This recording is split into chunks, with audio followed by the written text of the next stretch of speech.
Picture this. Thousands of people vanish from America's national parks every year, cases that defy logic. Children found miles from where they disappeared, at elevations they couldn't climb. Search dogs that refused to enter the trees. Clothing found neatly folded in the wilderness. Survivors with no memory of days that passed. We've investigated the patterns. We've listened to the warnings encoded in indigenous legends, warnings that are centuries old and eerily precise. But here's the question we haven't asked yet. What if someone already knows exactly what's happening? What if the most powerful government on Earth has been quietly investigating the same phenomenon, studying it, classifying it, and choosing to stay silent? Welcome to Weird World Files, where history meets the unexplained. If you're enjoying these investigations, hit the like button and subscribe. Tell me in the comments where you're watching from and what time it is there. These investigations reach people all over the world, and I'd love to hear from you. And as always, the visuals are here to set the atmosphere, but you don't need them to follow along. In the last episode, we followed the paper trail left by people who were taken and came back. Travis Walton, taken from Apache Sitgreaves National Forest in front of 6 witnesses, all of whom passed polygraph examinations. The Allagash 4, abducted from a wilderness waterway in Maine, whose suppressed memories surfaced independently under hypnosis and matched in extraordinary detail. Donald Shrum, a hunter in the Sierra Nevada who spent an entire night fighting off beings that emerged from the forest. We asked whether missing 411 cases and UFO encounter cases are describing the same phenomenon, pattern for pattern, voice mimicry, missing time, impossible distances, memory suppression, geographic clustering, and at the end, we asked the question that this entire episode is built around. What does the government know? Today, we follow the declassified documents, the whistleblowers, the buried investigations, and the patterns that connect official government programs directly to the wilderness zones where people vanish. This is the evidence they don't want you to see. Now, let's begin.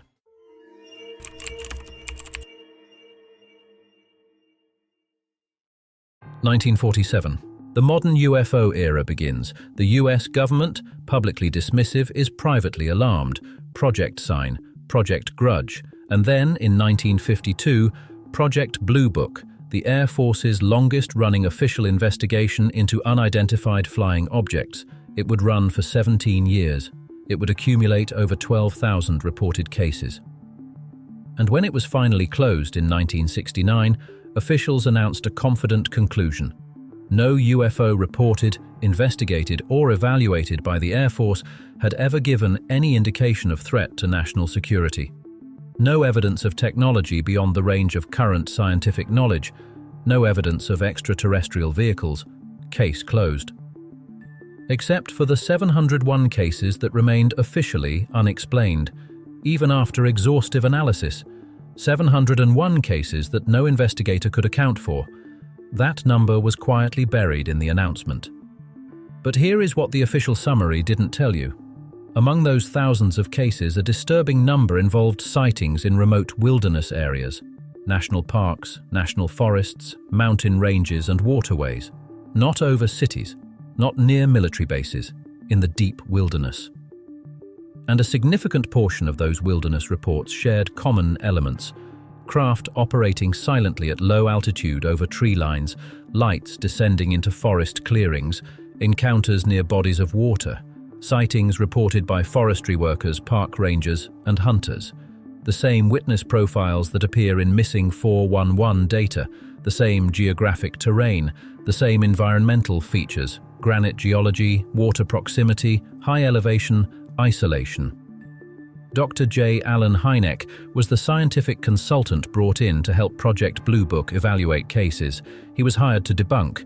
He arrived a skeptic. He left something else entirely. After 17 years of reviewing cases he couldn't explain, Hynek broke with the official position.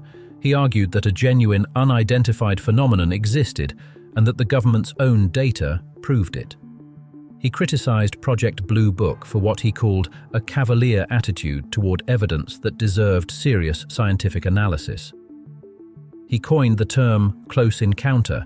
He developed a classification system for UFO contact. and he spent the rest of his professional life arguing that something real was happening that science had not yet explained. The man hired to dismiss the phenomenon became one of its most credible advocates.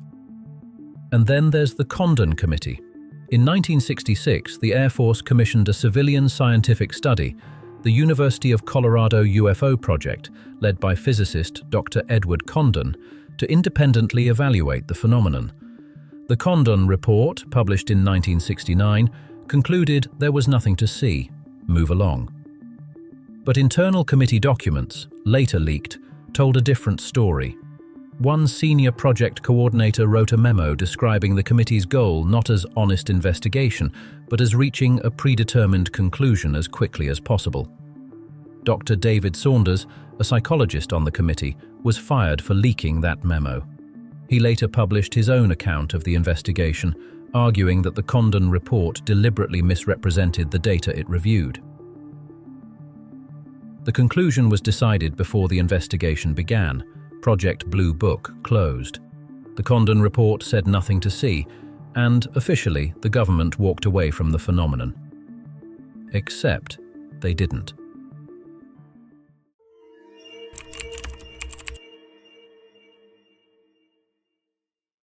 December 16th, 2017.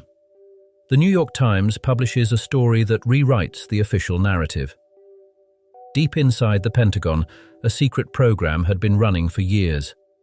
The Advanced Aerospace Threat Identification Program, AATIP, funded at $22 million annually, hidden inside the Defense Intelligence Agency's budget, tasked with investigating UAPs, unidentified aerial phenomena, the government's new, more clinical term for what the public calls UFOs. The program had been running since 2007. The public had known nothing about it. Luis Elizondo ran AATIP. When the program was quietly defunded, he didn't go quietly. He resigned, and in his resignation letter, he made a striking claim. He wrote that the program had confirmed UAP technology of unknown origin operating with capabilities far beyond anything in the US military's arsenal, and that despite this, the evidence was being ignored, buried, and denied. He walked out of the Pentagon, and he started talking. The New York Times story came with something unprecedented: 3 declassified videos released by the Department of Defense. The gimbal, filmed by a Navy F/A-18 pilot off the East Coast, an object rotating against the direction of travel, appearing to defy aerodynamic principles, moving at speeds the targeting system couldn't track. The go fast. Another Navy encounter, an object skimming the ocean surface at extraordinary speed with no visible propulsion, no heat signature. The tic-tac, an elongated white object encountered by the USS Nimitz carrier strike group off San Diego in 2004. Commander David Fravor, a decorated Navy pilot with 18 years of experience, described it in precise terms. No wings, no exhaust, no markings, moving to mirror his aircraft, descending from 80,000 feet to sea level in seconds, disappearing, reappearing 60 miles away almost instantly.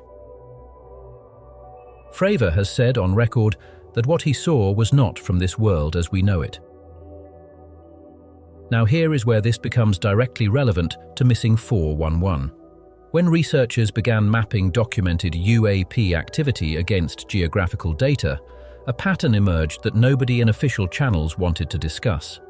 UAP hotspots, areas with concentrated, documented, multi-witness activity, overlap with striking consistency with established Missing 411 cluster zones. Northern California, the Pacific Northwest, the Great Smoky Mountains corridor, the Sierra Nevada Range, northern Maine and the Allagash region, the Four Corners area of the American Southwest. These are not random overlaps. These are the exact same zones. The same geography that produces Missing 411 clusters produces UAP clusters. High elevation, water proximity, granite geology, remote wilderness, national park designation. And there's something else. Something that David Paulides, the researcher behind Missing 411, has noted in his own investigations. When Paulides submitted Freedom of Information Act requests to the National Park Service for comprehensive missing persons data, he encountered something extraordinary. The National Park Service told him they don't keep a comprehensive database of people who go missing in their parks. Think about that for a moment. The agency responsible for managing 85 million acres of American wilderness, visited by hundreds of millions of people annually, does not maintain centralized data on how many people vanish within its boundaries. No other major federal land agency operates this way. The absence of data in an agency this large, with resources this significant, is not an accident. It is a choice. And FOIA requests for specific case files returned documents so heavily redacted they were functionally useless. Pages of black bars. National security cited as grounds for withholding information about missing hikers in national parks. National security for missing hikers.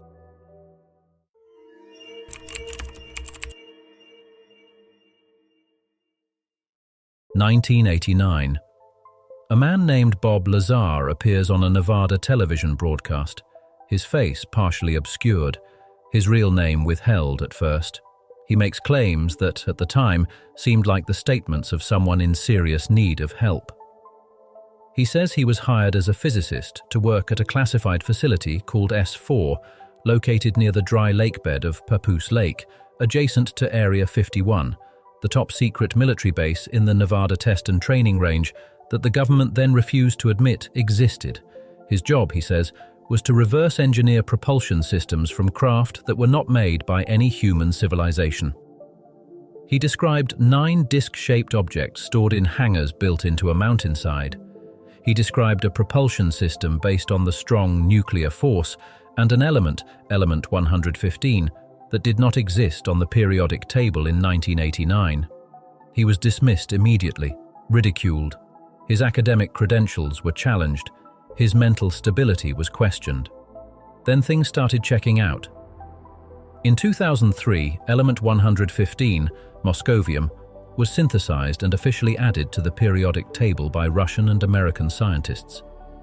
The element Bob Lazar had described 14 years earlier that officially did not exist was confirmed as real.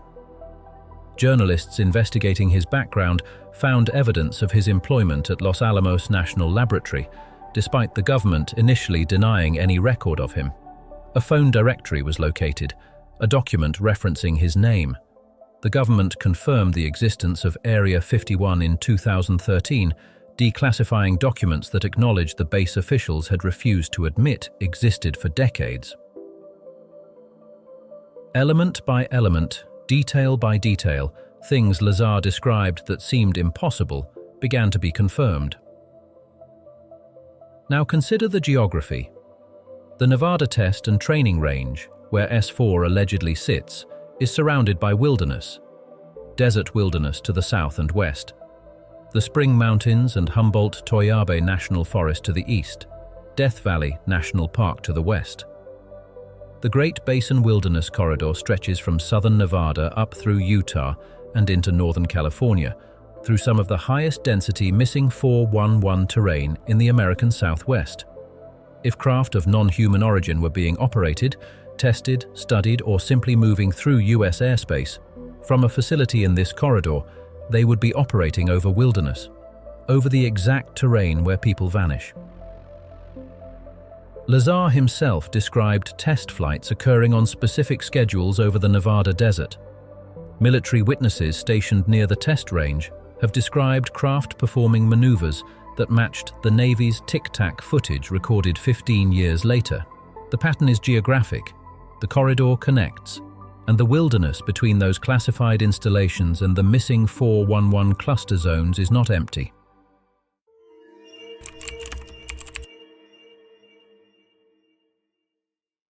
July 26, 2023, U.S. House of Representatives.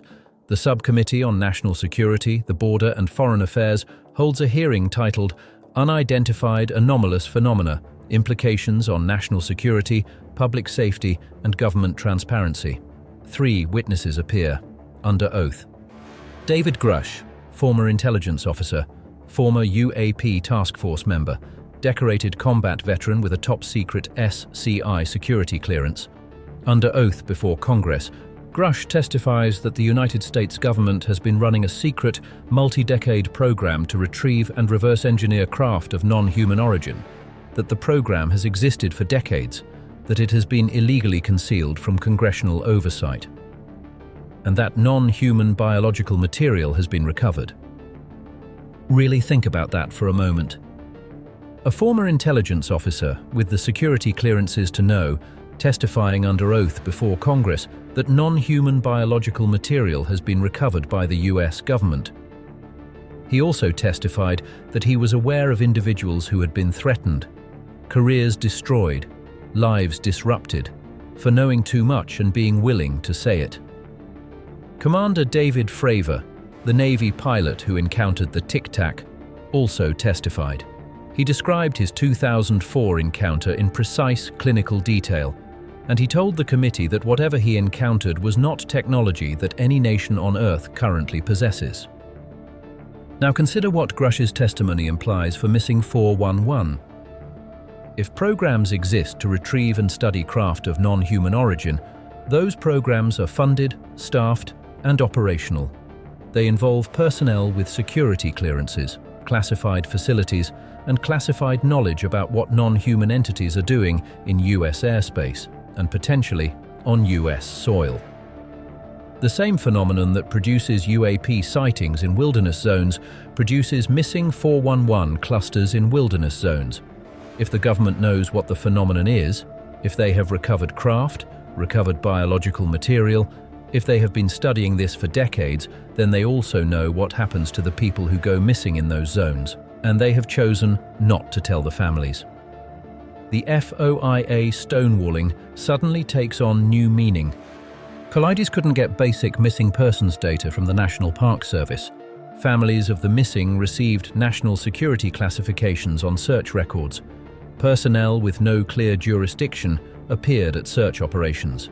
Evidence was collected and never released. This is not bureaucratic incompetence. Bureaucracies are incompetent in chaotic, disorganized ways. This is something different. This is systematic, consistent, coordinated. Military installations near missing 411 cluster zones. Personnel appearing at searches with no explanation. Classifications applied to cases involving missing civilians in national parks. An agency with 85 million acres of wilderness and no centralized missing persons database. The architecture of a cover-up doesn't announce itself. It shows up in missing databases, in redacted documents, in jurisdiction that appears from nowhere, in silence where there should be answers.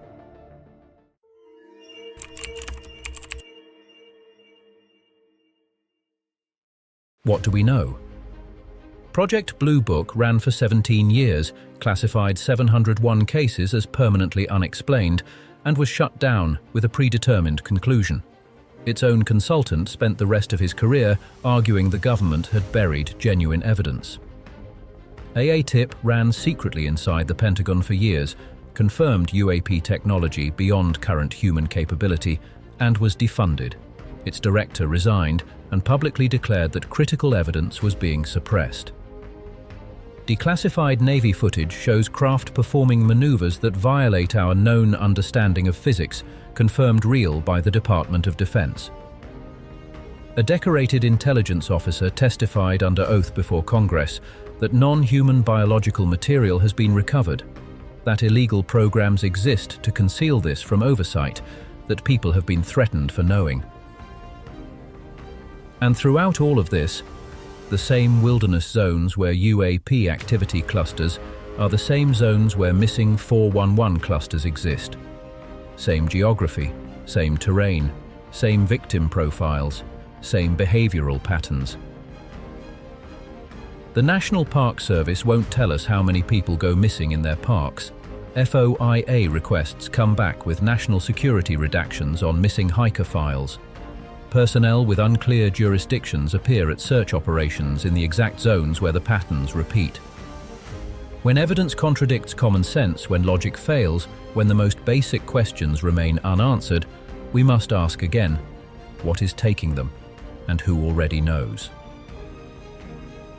If this investigation is raising questions you can't shake, hit that like button and subscribe so you never miss an episode. Tell me in the comments, do you think the government knows what's taking people from our wilderness?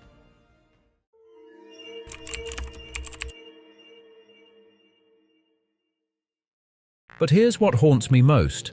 Every whistleblower, every declassified file, every pattern we've uncovered points to the same disturbing conclusion. Something is interacting with us, something that operates beyond our understanding of physics, beyond our understanding of reality itself. But what if this isn't new? What if ancient civilizations already knew what these beings were and left us warnings we've been ignoring for thousands of years? The Sumerian texts describe gods who descended from the sky in craft of fire and metal. The Dogon tribe of West Africa possessed astronomical knowledge of the Sirius star system that scientists couldn't verify until 1970. The Nazca lines of Peru, geometric patterns stretching miles across a desert plateau, visible only from the air, built by a civilization that, by conventional understanding, had no aircraft. Cave paintings from 10,000 years ago showing figures in what look unmistakably like pressure suits. Sanskrit texts from ancient India describing flying craft called vimanas, capable of crossing oceans and striking from altitude. What if the phenomenon isn't visiting us? What if it never left? Next episode, Ancient Civilizations and the Phenomenon. The evidence carved in stone, painted on cave walls and written in texts that have survived thousands of years. What did ancient peoples know? What did they document, worship, or fear? The answers are older than any government program, older than any classified file, and they may be the most disturbing evidence we've found yet. This is Weird World Files, where history meets the unexplained. Thanks for watching.